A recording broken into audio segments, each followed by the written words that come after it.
Hello and welcome once again to Clinton Virtual Academy. Our topic for discussion is personal hygiene and sanitation. Under this topic, we're going to be looking at the causes and effects of foul body odor on humans and how it can be prevented. Okay, so we have learned previously about personal hygiene. We learned that personal hygiene is a way of keeping our body clean. Now, most part of our body will smell bad if we do not make sure and observe personal hygiene. Your friends will stay away from you if your body smells badly, okay? And then the bad smell that comes out of your body is known as body odor. So in today's lesson, we will learn about the causes and effects of foul body odor and how it can be prevented. Okay?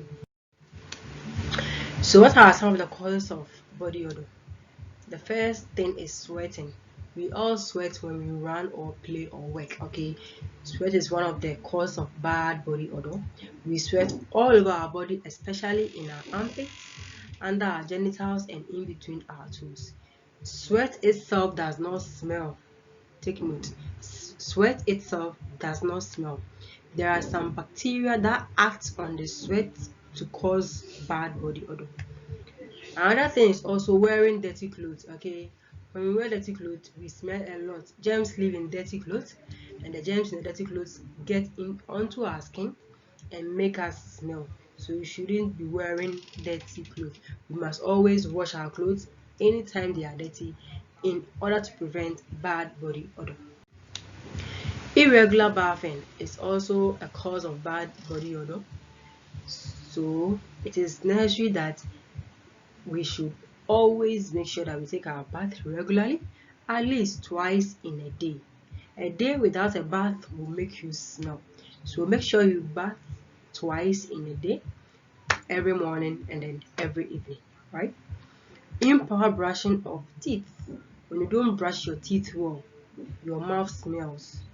This is due to the fact that there are particles or debris of food that have been left in your mouth or on your teeth for a long period, okay, and that those those things or those particles that got stuck in your mouth and in your teeth are giving off bad smell. Not every part of our body gives off bad odor, okay. Our armpits, our mouth, our anus, and in between our toes are examples of parts of the body that gives out bad odor. Now, how do we control bad body odor? There are things we can do to control it, right? First of all, we must bath regularly, like I said earlier. At least twice in a day, we should bath so that our bodies will smell nice.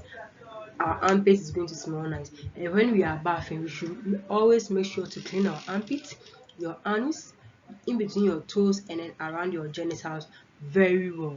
Okay, because you weary for more like all day or all night, you've been wearying, so it's very essential to clean around your genitals so that they don't give bad odor. Also, using lime and other items. Sometimes when you go to some houses, some parents, and in the morning or at night before the kids and like everybody in the house take their bath, they use lime. They bath with lime. So they will squeeze lime and then use the liquid in it to rub their armpits or other parts of the body so that it will reduce the body odor on them, right? Sometimes some others also use deodorant after they finish bathing in their armpits to smell nice and fresh. Now, wearing clean clothes is also another way to keep our body clean and control bad body odor. Okay, so when our clothes are clean, we prevent bad body odor. We also feel confident, look nice, and then we do us. We smell very good. Brushing our teeth well also prevents a bad body odor from the mouth. So, if you brush your teeth well, those particles of food that got stuck in your teeth or your tooth are going to come out, and then there will be nothing for the bacteria or the germs to act on to bring out the bad body odor from your mouth. Okay, that bad odor from your mouth. So you have to brush your teeth very well. Now when our clothes are also wet, shouldn't wear them. Okay, when we sweat and our clothes are wet, we should change them in order to avoid it getting in order to avoid us from producing bad body odor. Okay, we should try and dry our shoes in the sun regularly, and then allow air to enter them to prevent them from what smelling. Now, how do we minimize waste? Now, I've talked about our body, how we can take care of our body and prevent bad body odor. What about the environment? How do we minimize waste in the environment? So, in one way or the other, we all create waste in our everyday lives. Okay, when you eat a cup of ice cream or you drink a bottle of Coke, where do you throw the rubbish? Piece of papers, broken rubbers, pots, calculators are all waste we make at school. Even in our homes and communities, we create waste such as leftover food, banana peels, polythene bags, and so on and so forth. Do you know what happened to all these waste? Do you know where they go to? Probably not. Now, when you fail to dispose of waste material properly, they end up in our rivers, in the sea, in the gutters, and in our surroundings. So let us learn how to minimize the waste that we create. Now we can minimize waste through recycling. Okay, recycling simply means producing new things from waste material. Alright, so dry waste material like empty tins, pieces of papers, plastic bottles are waste that can be recycled into items such as bags, pencil cases, toys, balls, and so on and so forth. This will help. This will help separate dry waste from the wet waste, and it will help generally in minimizing the waste that we create.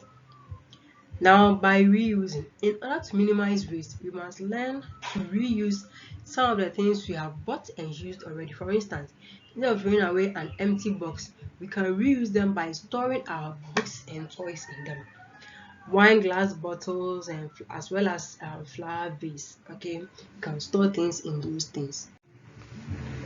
Now, do you know that spoiled car tires can be used to make swings, beautiful tables and chairs? Yeah, that is a way of reusing the tire that is spoiled. Okay, another way we can reduce waste is by reducing.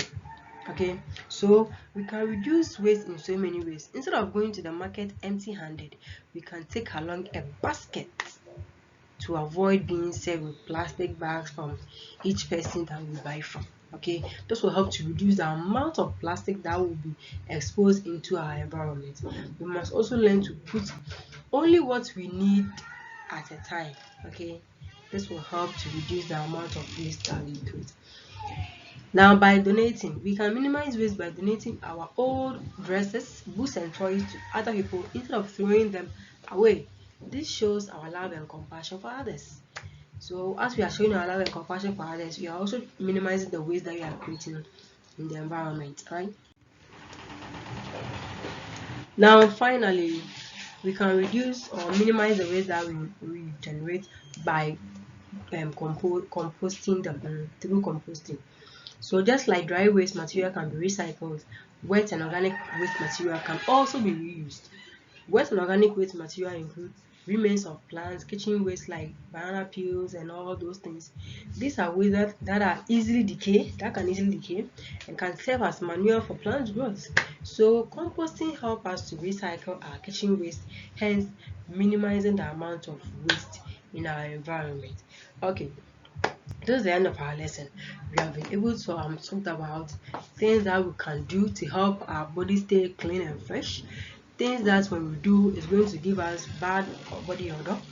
Things that and also we've thought about ways that we can manage waste, minimize the waste that we produce, okay, in the environment. So I hope you have learned something to do, and I'll see you soon in another class.